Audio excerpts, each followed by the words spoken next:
A 14-year-old girl stands in an abandoned barn, her hand raised toward the camera as if pleading for mercy. Her terrified eyes stare directly at her killer. This haunting image, captured moments before her death, would become one of the most chilling pieces of evidence in criminal history. But it wouldn't be the worst. These are the last photos of serial killer victims. 14-year-old Regina Walters was running away from North. In February 1990, 14-year-old Regina Walters ran away from her Pasadena, Texas home with her 18-year-old boyfriend, Ricky Lee Jones. They were hitchhiking to Mexico, dreaming of a fresh start.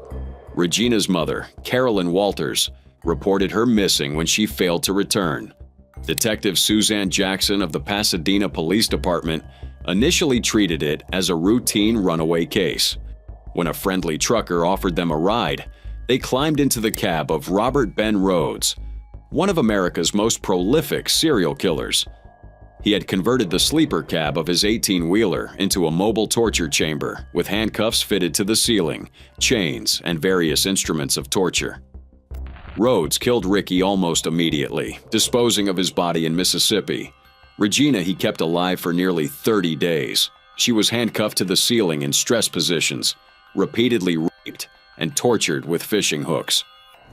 Photographs recovered from Rhodes' home showed her at different stages with varying hair lengths and visible bruising, confirming weeks of captivity. Becoming very concerned about Regina's whereabouts with the phone calls and the information that we received, we were pretty sure that there was going to be foul play involved. Rhodes would call Regina's father from payphones during stops. In one call, he said, "I made some changes. I cut her hair." When her father asked if she was still alive, Rhodes hung up. The final photograph shows Regina standing in an abandoned barn. Wearing a black dress and heels Rhodes forced her to wear. Her hand is raised as if trying to stop what's about to happen. This photograph was taken moments before Rhodes strangled her with baling wire. Regina's body was found in September 1990 in the barn loft. Rhodes was arrested in April 1990 after a state trooper found him struggling with another captive woman. He was convicted in 1994 and sentenced to life without parole. Investigators suspect he murdered as many as 50 women between 1975 and 1990. While the FBI hunted him for assault, Rodney Alcala lived on the East Coast as John Berger. This serial killer would later earn the nickname the Dating Game Killer, after appearing on the television show in 1978 while actively murdering women. So there he was in New York, a fugitive, now for 3 years. What better place to be a serial predator than go to a feeding frenzy like New York? When arrested in 1979, police discovered a Seattle storage locker containing over 1,000 photographs of women, girls, and boys. Many were in sexually explicit poses.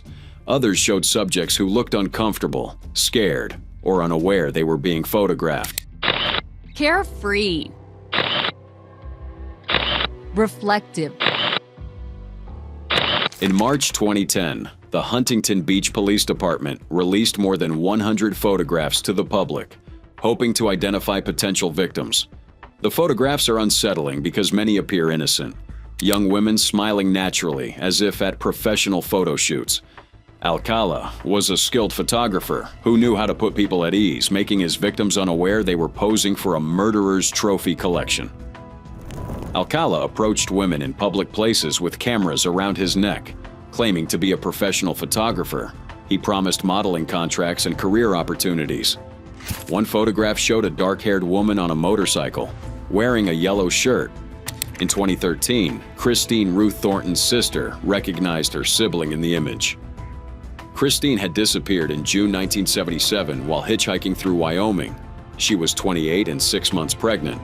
Her body was found in 1982 but remained unidentified until DNA testing in 2015 confirmed her identity.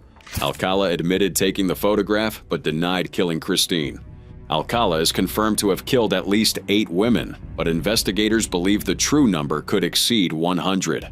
How many unidentified subjects in those photos became victims remains unknown. In September 1978, Alcala appeared on The Dating Game as Bachelor number 1 and won. The Bachelorette, Cheryl Bradshaw, refused to go on the date, telling producers she found him creepy. Her instincts likely saved her life. Sherry Miller graduated at the top of her class at Culver City High School. At 21, she worked as a bartender at the Meat Market Bar, but dreamed of becoming a professional model. In July 1984, she met William Bradford, who presented himself as a professional photographer with cameras and portfolios. He offered to do a photo shoot to build her portfolio. On July 4, 1984, Bradford lured Sherry to a remote Mojave Desert campsite. The photographs show her posing near distinctive rock formations in different outfits. After the photo shoot, Bradford strangled her with her own bootlace. He then sliced off her tattoos, including one from her left ankle, and removed her blouse. Bradford dumped her body, wrapped in a blanket, in a Hollywood alley behind a carpet outlet on Pico Boulevard. Found 2 days later with no identification and missing tattoos, she was labeled Jane Doe number 60. When police searched Bradford's apartment after he became a murder suspect, they found hundreds of photographs. One showed a young woman with a tattoo barely visible on her left ankle, the exact location where skin had been removed from Jane Doe number 60. Bradford admitted, "Her name's Sherry Miller." The photograph revealed distinctive rock formations. Detectives used this landmark to locate the desert campsite, where they discovered another body, 15-year-old Tracy Campbell, Bradford's neighbor. Bradford had convinced Tracy to come to the same campsite, promising to help her modeling career. He photographed her, then killed her. He placed Sherry Miller's blouse over Tracy's face before leaving her body. Bradford's apartment contained photographs of 54 different women.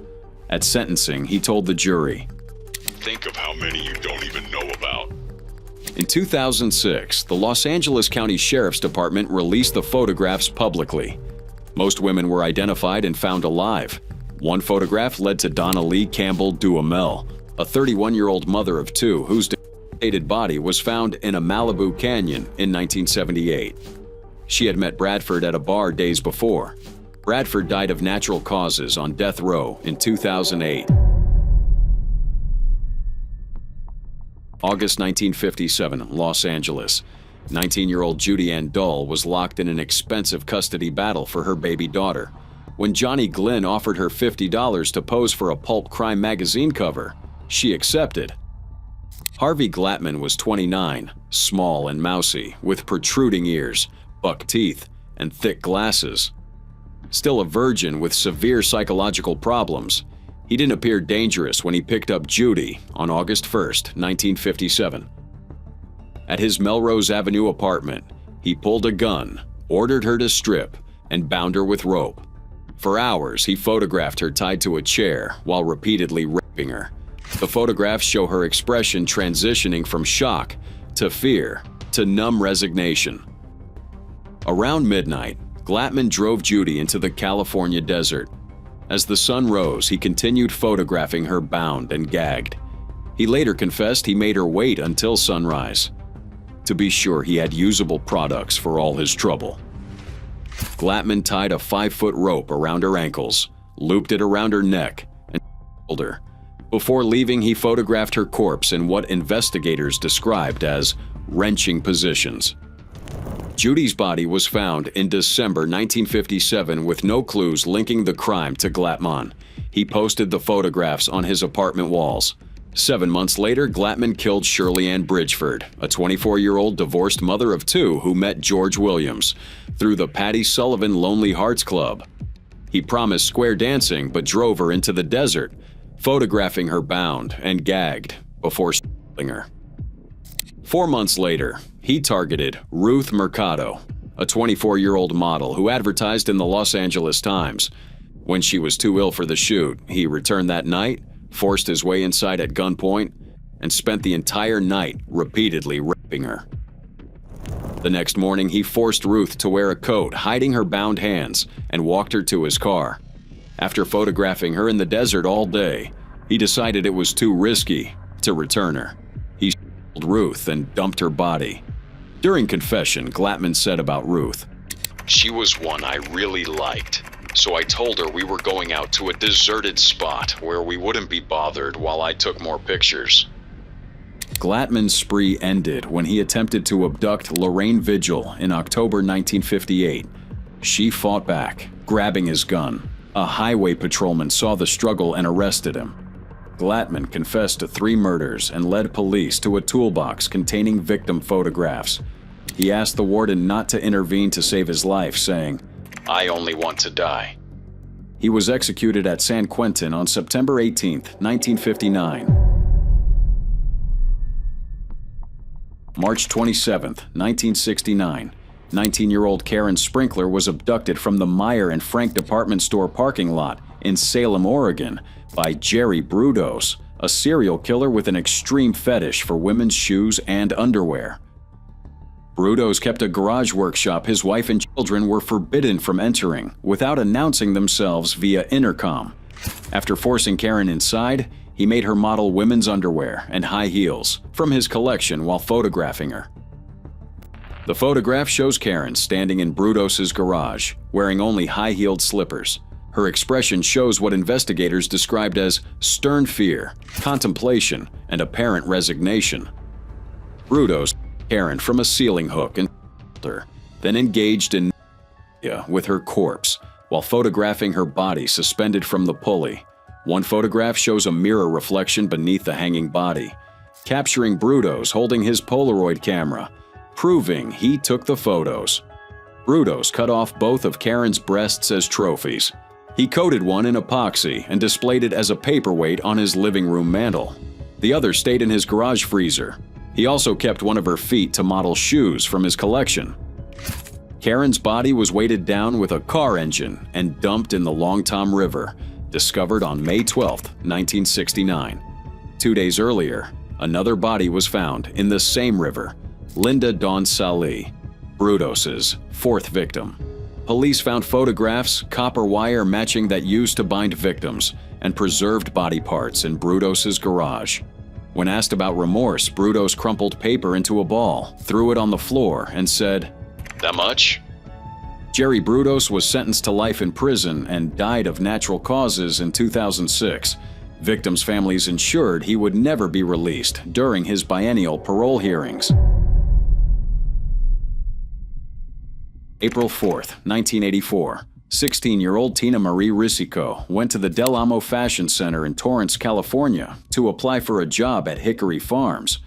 A handsome man with cameras approached her, introducing himself as a professional photographer with modeling agency connections. Christopher Wilder photographed Tina before abducting her at gunpoint.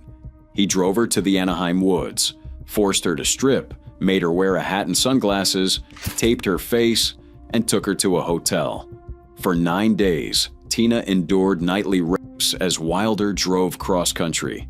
He tortured her with electric shocks using a lamp cord, leaving permanent scars on her body and nails. She was forced to sleep handcuffed with wrists above her head, a position she can only sleep in 40 years later. In Gary, Indiana, Wilder forced Tina to approach 16-year-old Dawnette Sue Wilt at a mall and convince her to come with them. Tina watched as Wilder raped and electrocuted Dawnette, hearing her screams from the bathroom. At the Eastview Mall in New York, Wilder forced Tina to help approach 33-year-old Beth Dodge. Wilder took Dodge to a gravel pit and shot her in the back. Tina witnessed the murder. Wilder then drove Tina to Boston's Logan Airport, bought her a ticket home, gave her cash, made her kiss his cheek, and said goodbye. Hours later, he shot himself during a police confrontation in New Hampshire. When Tina returned home, many questioned why she survived. Some suggested she was complicit, devastating her. She was a minor and a victim. I never screamed. I never retaliated. I succumbed and was vulnerable to him. She later explained. I don't like playing games, but it was a game. I'm gonna survive in playing this game. Tina remained silent for 40 years. In 2024, at age 56, she finally spoke publicly.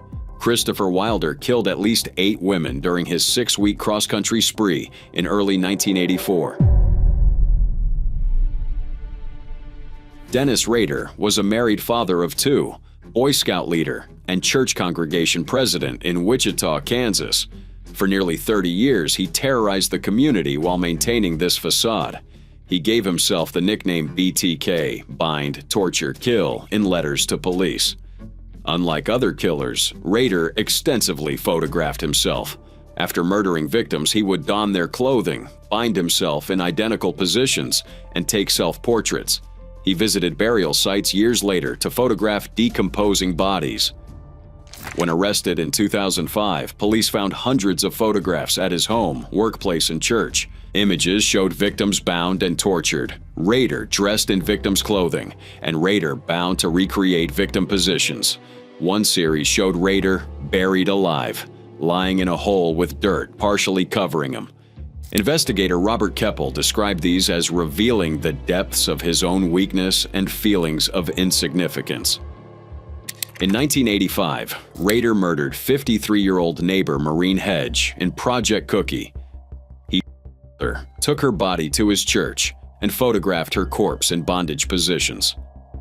In 1986, he initiated Project Piano, targeting 28-year-old pianist Vicki Wegerle. Posing as a telephone repairman, he shot her with pantyhose while her 2-year-old was home, then photographed her body. In 1991, Rader struck 62-year-old Dolores Davis with pantyhose, dumped her body beneath a bridge, and later returned to photograph her remains. Rader's ego led to his capture. After 13 years of silence, he resumed communication with police in 2004, following a newspaper article about the 30th anniversary of his first murders. He asked police if they could trace a floppy disk. They said no. He sent one anyway. The metadata led to his church computer. Dennis Rader pleaded guilty to 10 murders and received 10 consecutive life terms. He's currently at El Dorado Correctional Facility in Kansas. 23-year-old Cornelia Crilly dreamed of becoming a TWA stewardess. In 1971, she lived in New York City pursuing aviation career ambitions during a massive crime wave with hundreds of murders annually. On June 12, 1971, Cornelia failed to show up for work. Her boyfriend found her apartment locked. The superintendent opened the door, revealing Cornelia's body. She had been strangled with nylon stockings and had bite marks on her breast. The case went cold for over 30 years. Her killer was Rodney Alcala, living in New York as John Berger while hiding from FBI assault charges. Alcala's fugitive status ended when New Hampshire campers recognized him from an FBI wanted poster. He was arrested only for the original assault case. In 2011, 40 years later, DNA from the bite mark on Cornelia's breast matched Alcala's profile. He was charged with her murder and Ellen Jane Hover's murder. Alcala pleaded guilty to both New York murders in 2013, receiving an additional 25 years to life. Though Alcala never photographed Cornelia before death, the forensic photographs and bite mark evidence proved crucial in solving the cold case. Imagine being held captive for 19 hours while your killer documents every single moment. That's exactly what happened to 27-year-old Jessica Lloyd. January 28, 2010, Jessica was home alone in her rural Belleville, Ontario residence when Colonel Russell Williams spotted her through her window. She was on her treadmill, completely unaware that Canada's most decorated military officer was stalking her movements. Williams wasn't just any officer. He commanded CFB Trenton, the largest airbase in Canada. He'd piloted VIP flights for Queen Elizabeth II and Prime Minister Stephen Harper. He was the guy you'd trust with your life.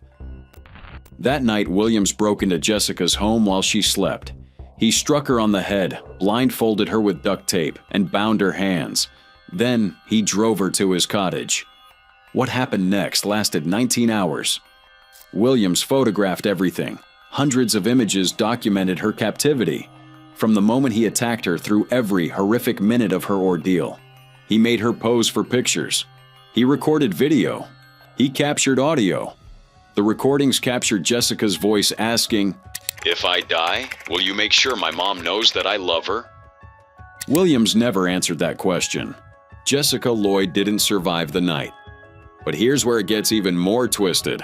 Williams didn't just photograph Jessica.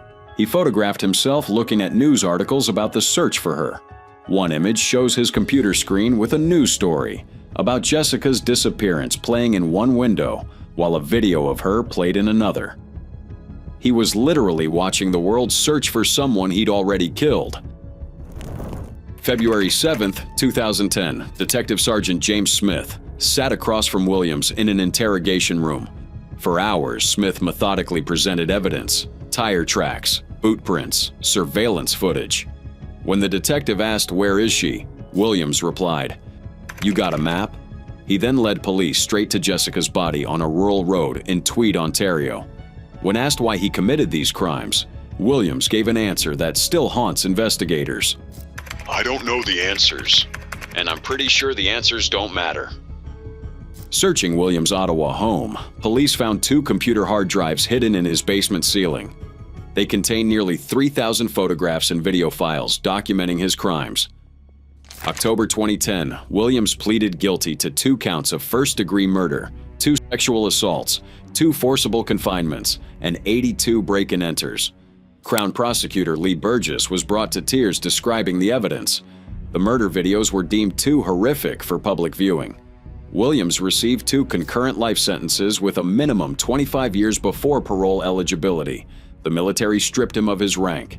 His Order of Military Merit was revoked. His uniform was burned. His medals destroyed. Today, Williams sits in a maximum security cell at Kingston Penitentiary, surrounded by the memory of 3,000 photographs that documented his own destruction. Colonel Russell Williams didn't stop at Jessica Lloyd. Before her, there was another victim, someone who trusted him completely because he was her commanding officer. November 25, 2009, 38-year-old Corporal Marie-France Comeau came home to her Brighton, Ontario residence after serving at CFB Trenton. She had no idea her own colonel was hiding in her basement, waiting. Williams had broken in through a basement window hours earlier. He knew her schedule. He knew when she'd return, and when she walked through that door, he attacked. Williams photographed the entire assault and murder. He documented every moment with the same cold precision he'd used commanding Canada's largest airbase. But killing her wasn't enough. After asphyxiating Marie-France with duct tape, Williams took 2 photographs of her corpse. Then he went home, opened his laptop, and began photographing something else entirely. He captured images of his computer screen displaying online news coverage of Marie-France's disappearance. He wanted to remember what it felt like to watch the world search for someone he'd hidden. Williams stored everything on those 2 hard drives police would later discover. Every photograph, every video, every sick moment he wanted to relive. During his trial, Crown prosecutors revealed that Williams had committed 82 documented break-ins before escalating to murder. He'd been stealing women's underwear and photographing himself wearing it in victims' homes for years. The man who'd flown the Queen of England had been living a double life nobody suspected. Marie-France's murder remained unsolved for months. Her family held out hope. Her fellow soldiers searched, and the entire time their commanding officer attended briefings, gave orders, and smiled for photographs while hiding the truth in his basement ceiling. When Williams finally confessed, he showed no emotion. He gave detectives precise directions to evidence locations. He answered every question with military efficiency. The only thing he couldn't explain was why. Patricia Candy Walsh was a 24-year-old newlywed who dedicated her life to spreading her faith. In late November 1989, she and her husband Douglas left Seattle for a religious convention in Georgia. They hitchhiked as what Candy's sister later called an act of faith in God. That faith would be tested in the most horrific way imaginable. Near El Paso, Texas, a truck driver named Robert Ben Rhodes picked them up. He seemed friendly enough. Just another trucker offering a ride to a young couple trying to save money. What they didn't know was that Rhodes's 18-wheeler contained a torture chamber. The sleeper cab had been customized with handcuffs mounted on the ceiling, chains, whips, and enough space to hold victims for days while Rhodes continued driving his routes across America. Douglas Ziskowski was shot in the head almost immediately. Rhodes dumped his body along Interstate 10 in Ozona, Texas, where it would lie unidentified for years. Patricia was kept alive. For more than 1 week, Rhodes held the 24-year-old missionary captive in his mobile torture chamber. He drove his regular routes, he stopped at truck stops, he ate meals. And the entire time, Patricia was chained in the back of his truck, enduring repeated assaults. At some point during those 7 days, Rhodes photographed her. The images were later found in his Houston apartment, adding Patricia to his collection of victims. He killed her with multiple gunshots to the head.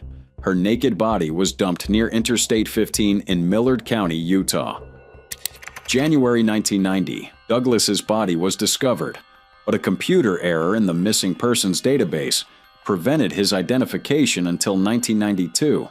October 26, 1990, deer hunters found Patricia's remains 22 miles south of Fillmore, Utah.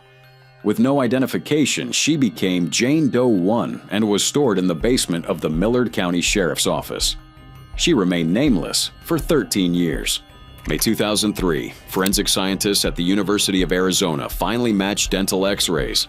Patricia Candy Walsh could finally go home to her family. But the horror didn't end there. A truck driver came forward with a chilling account. He'd witnessed a man matching Rhodes's description beating a man matching Douglas's description behind a van, while a girl in hippie-type clothing watched nearby, helpless. March 26, 2012, Rhodes pleaded guilty to 2 counts of capital murder in Sutton County, Texas. Prosecutor Steve Smith said, "I've been a prosecutor since 1979, and it was one of the rare occasions when I was in the court where the defendant walked in, and you felt the evil." Rhodes received 2 additional life sentences consecutive to his existing Illinois sentence. Now 80 years old, he remains at Menard Correctional Center. FBI analysis places Rhodes in the area of approximately 50 unsolved murders. How many other photographs are hidden in evidence rooms across America? How many other Jane Does have yet to be identified? The missionaries who left Seattle seeking to spread their faith became victims of a predator who documented his evil one photograph at a time. Not every story ends in death. Sometimes, incredibly, people escape. And sometimes, they don't realize how lucky they were until 30 years later. 2015, authorities investigating Robert Ben Rhodes posted a photograph on Facebook. They were hoping to identify another victim. The image showed a young woman in a gray hoodie, eyes partly closed, looking sleepy. Then Pamela Milliken's phone buzzed. She looked at the photo on her screen. Her boyfriend was sitting next to her, and she said aloud, "Hey, that's me." The photograph had been taken in the spring of 1985. Pamela, a 17-year-old Indigenous woman from Thunder Child First Nation in Saskatchewan, was hitchhiking to Winnipeg to meet a biological brother she hadn't seen since she was 18 months old. Around 8 p.m., a white flat-nosed semi-truck pulled over near White City, Saskatchewan. The driver, Robert Ben Rhodes. The moment Pamela climbed into the cab, Rhodes raised his camera and snapped her photograph. When she asked why, he replied, "Well, if you're gonna rip me off, at least I got a picture I can give to the police." Over the next few hours, Rhodes tested her boundaries. He asked her twice to come with him to Florida. He complained about his wife. He got her to sit on his lap and drive. Then he pointed to a sign on his dashboard that read, "Cash, grass, or ass. No one rides for free." At 2 a.m. on a deserted highway, Pamela had to make a decision. Before anything happened, she asked Rhodes to place a towel on the bed. He produced a white towel. Years later, FBI agents would find white towels saturated with blood in his Houston apartment. He always used white towels with victims, the same kind of towel he'd given to Pamela that night. In the morning, Rhodes bought Pamela breakfast at a truck stop. He asked her one more time to come to Florida. She declined. He dropped her off at the Winnipeg bus depot. She walked away from that truck alive. Most didn't. For 30 years, Pamela lived her life not knowing she'd been photographed by one of America's most prolific serial killers. That photo was found on the same roll of film as images of Regina Walters, one of Rhodes's confirmed victims. When authorities showed her the image in 2015, Pamela said, "I knew right away that it was me. I was going to find my brother in Winnipeg." She added, "All the girls that he killed, he always had a white towel. It really freaked me out. He took a lot of photos. To me, it doesn't matter if it was Rhodes or not. These guys are so common. If it wasn't him, it was someone like him." Pamela's identification proved Rhodes was photographing potential victims as early as 1985, 5 years before his arrest. His hunting ground extended into Canada, far beyond the U.S. routes investigators had traced. The photograph that sat in evidence for 30 years wasn't just a picture, it was proof that Pamela Milliken had looked into the face of a serial killer and lived to tell about it. Spring 1985, a video camera captured something that would later make a jury physically ill. 19-year-old Brenda O'Connor was bound to a chair in an underground bunker. Charles Ung stood over her with a knife, cutting off her clothing. She was pleading for her baby. Ung's response? "You can cry and stuff, like the rest of them, but it won't do any good. We are pretty cold-hearted, so to speak." Brenda lived near Leonard Lake's property in Wilseyville, California. She knew him as a neighbor. Nothing about him seemed dangerous. He was just the guy down the road. In spring 1985, Brenda, her boyfriend Lonnie Bond Sr., and their 2-year-old son visited Lake's property. Maybe they were buying something, maybe they were just being neighborly. Either way, none of them were seen alive again.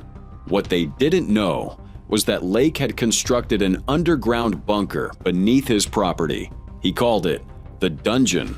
Inside, he held women as what he termed sex slaves. He videotaped the assaults as both training material and trophies. Lake had a partner, Charles Ung. Together, they'd been operating for 2 years, perfecting what Lake called Operation Miranda, named after a novel about a man who kidnaps women to keep as sex slaves. The video shows Brenda bound to that chair. Lake and Ung systematically documented their assault. In another recording, Lake tells victim Kathleen Allen, "If you don't go along with us, we'll probably take you into the bed, tie you down, you, shoot you and bury you." This wasn't empty talk. Lake kept detailed journals describing his philosophy. Women existed to serve his needs, and the bunker was his perfect solution. June 2, 1985, police arrested Lake for shoplifting at a San Francisco lumber store. While sitting in the back of a patrol car, Lake pulled out cyanide pills and swallowed them. He died 4 days later. When police searched the Wilseyville property, they found the bunker, the videos, and 45 pounds of human bone fragments, representing an estimated 25 victims. They also found 21 photographs of unidentified women on the bunker walls, and 18 photo albums of women in various states of undress. How many of those women made it home? Ung fled to Canada, but was extradited in 1991. His trial lasted from 1998 to 1999. When prosecutors played the videos for the jury, several had to leave the courtroom. The footage was considered among the most disturbing evidence ever presented in California courts. One of those videos showed Brenda O'Connor's final hours. Her father, Richard O'Connor, first saw his daughter's last moments through his television screen when news programs broadcast excerpts during the trial. February 24, 1999, Anga was convicted of 11 counts of first-degree murder. He remains on death row at California Medical Facility over 25 years later. Lake and Ung didn't just photograph their victims, they studied them, they cataloged them. They created a library of human suffering hidden beneath a quiet California property. The videos found in that bunker revealed something terrifying. These killers didn't just want to commit murder. They wanted to remember every moment forever. March 9, 1958, dawn broke over the Anza Borrego Desert in San Diego County.